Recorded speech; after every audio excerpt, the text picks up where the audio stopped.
السلام علیکم ناظرین، اب تک کی سب سے بڑی خبر۔ پاکستان مسلم لیگ کے قائد اور سابقہ وزیر اعظم نواز شریف نے اپنے سیاسی مخالف اور سابقہ فوجی حکمران پرویز مشرف کی خراب صحت پر رد کرتے ہوئے کہا کہ ان کی صحت کے لیے اللہ تعالیٰ سے دعا گو ہوں، وہ واپس آنا چاہیں تو حکومت سہولیات فراہم کرے گی۔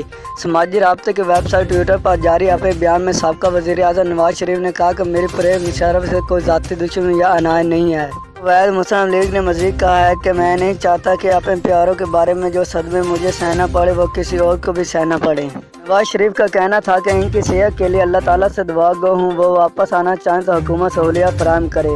واضح رہے کہ نواز شریف اور پرویز مشرف کے درمیان تعلقات 1999 میں اس وقت خراب ہو گئے تھے جب نواز شریف وزیر اعظم تھے اور اس وقت کے آرمی چیف پرویز مشرف نے ان کی حکومت کا تختہ الٹ دیا تھا۔ پرویز مشرف کے اہل خانہ نے جمعہ کے روز واضح کیا تھا کہ وہ وینٹیلیٹر پر نہیں ہیں لیکن گزشتہ 3 ہفتوں سے اسپتال میں داخل ہیں۔